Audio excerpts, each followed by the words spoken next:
लगभग 2 महीना हो गया हम लोगों के साइबर थानों को कार्य करते हुए, और साथ ही साथ लोगों की शिकायतों के त्वरित निष्पादन के लिए तो ये 2 बहुत महत्वपूर्ण कार्य पुलिस मुख्यालय और राज्य सरकार के हैं। कंप्लेंट साइबर की अपराधों पर एक बड़ा प्रहार हुआ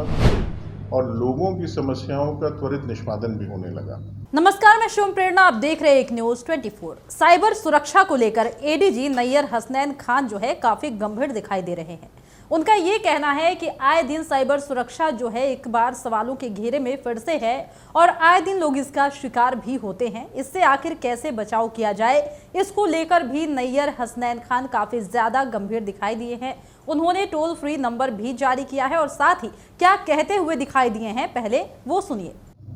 आप सभी का स्वागत है आज की प्रेस वार्ता में। आज हम लोग आपसे बात करेंगे कि लगभग 2 महीना हो गया हम लोगों के साइबर थानों को कार्य करते हुए बिहार में, और उसी से संबंधित बहुत सी चीज़ों पर आप सबसे आज हम लोग विमर्श करेंगे। जैसा आपकी जानकारी में पहले भी था कि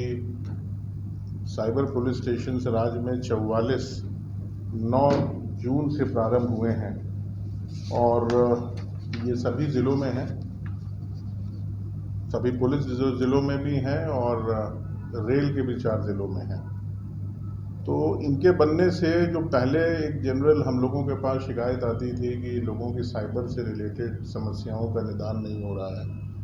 और उनको थानों भटकना पड़ता था, शिकायत दर्ज नहीं होती थी, या दर्ज भी कर होती थी तो समय पर कार्रवाई नहीं हो पाती थी, जिससे बहुत से लोगों का नुकसान हो जाता था, जो उनके पैसे के बारे में धोखाधड़ी हो जाती थी, बैंक से रिलेटेड बहुत से इश्यूज थे। तो उसी को देखते हुए राज्य सरकार और पुलिस मुख्यालय ने इसमें ये बड़ा निर्णय लिया कि 2 महत्वपूर्ण कार्य हुए इस दिशा में। एक तो साइबर थानों का गठन होकर उनका प्रारंभ होना, और उसमें सभी में थानाध्यक्ष के रूप में डीएसपी रैंक के अफसरों को बनाया गया। इन केसेस में जितने भी आईओज हैं वो इंस्पेक्टर रैंक के अधिकारियों को आईओ बनाया गया, क्योंकि आईटी एक्ट के तहत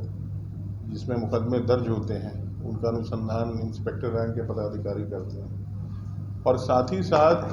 लोगों की शिकायतों के त्वरित निष्पादन के लिए हम लोगों का 1930 जो नेशनल क्राइम रिपोर्टिंग पोर्टल है, हेल्पलाइन नंबर है 24x7, उसका भी पुनर्गठन किया गया और उसकी संख्या वहाँ के लोगों की बढ़ाई गई और उसको बेटर ऑर्गेनाइज्ड किया गया, और लगभग उसमें 30 एसआईपी लाइंस के ज़रिए उसको हम लोगों ने कई गुना बड़ा बनाया, जिससे कि लोगों की टाइमली प्रॉब्लम्स, कंप्लेंट्स को दर्ज किया जाए और रियल टाइम सलूशन उसका संभव हो सके। तो ये 2 बहुत महत्वपूर्ण कार्य पुलिस मुख्यालय और राज्य सरकार के हैं, जिनसे साइबर की कंप्लेंट, साइबर की अपराधों पर एक बड़ा प्रहार हुआ और लोगों की समस्याओं का त्वरित निष्पादन भी होने लगा। तो सबसे पहले तो मैं आपको बताऊंगा कि अभी तक जो ऑनलाइन कंप्लेंट्स हमारे यहाँ आ रही, क्योंकि जैसा आपको मालूम है कि साइबर थानों में कंप्लेंट किसी भी ज़रिए से दर्ज कराई जा सकती है। लोग जा भी सकते हैं, ऑनलाइन भी हो सकती है, टेलीफोन के माध्यम से भी हो सकती है, और यदि महिला हैं, बुजुर्ग हैं, तो अगर वो चाहें तो उनके घर पे भी हमारे अनुसंधानकर्ता या पुलिस पदाधिकारी जाके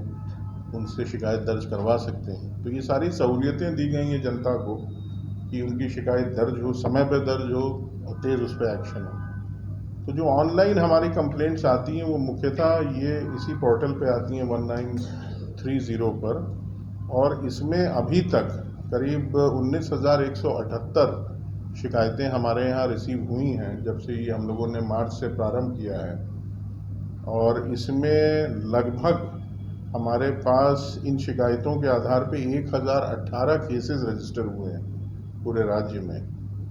और इसमें जो मैक्सिमम कंप्लेंट्स हमारे यहाँ आती हैं वो बेसिकली बैंकिंग फ्रॉड्स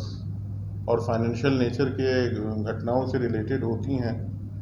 और उनके निदान में हम लोगों ने करीब 11 करोड़ से ऊपर की धनराशि, 11,76,22,342 रुपये, ये मार्च से लेकर 31 जुलाई तक हम लोगों ने होल्ड कराया है विभिन्न बैंकों में, और सभी बैंकों के साथ हम लोगों ने समन्वय स्थापित करके ये अंडरस्टैंडिंग किया है कि जैसे ही कंप्लेंट रिसीव हो 2 से 3 घंटे के अंदर जो गोल्डन पीरियड होता है वो शिकायत बैंक तक पहुंचे और बैंक वाले उसको होल्ड करें और उसके बाद फिर वो पैसा रिट्रीव करके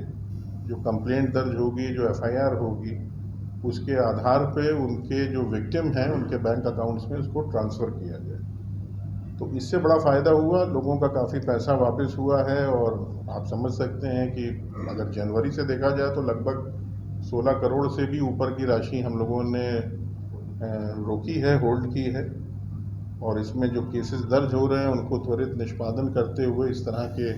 मामलों में रेमिटेंसेस की कार्रवाई भी हम लोग बहुत ही प्रायोरिटी पे करवा रहे हैं। जैसा कि आपने सुना कि यहाँ पर नैयर हसनैन खान साफ तौर पर ये कहते दिखाई दे रहे हैं कि अब इस पर गंभीर होने की ज़रूरत है। अगर कोई भी ऐसे फ्रॉड का या साइबर सुरक्षा का कहीं भी उल्लंघन करता है तो उस पर तुरंत ही लिखित कार्रवाई होगी, उसके कंप्लेन होंगे और इसको लेकर लोगों को एहतियात लेने की ज़रूरत है, क्योंकि इसको लेकर साइबर सेल जो है काफ़ी ज़्यादा अब गंभीर है और इस पर गंभीरता से काम होगी। फिलहाल इस वक्त के खबर में इतना ही। और भी ऐसे ही तमाम वीडियो अपडेट्स के लिए बने रहिए हमारे साथ और देखते रहिए हमारा चैनल एक न्यूज़ 24। हमारे चैनल को लाइक कीजिए, सब्सक्राइब कीजिए, कमेंट कीजिए। हमारे वीडियोज पसंद आते हैं तो शेयर जरूर कीजिए। धन्यवाद।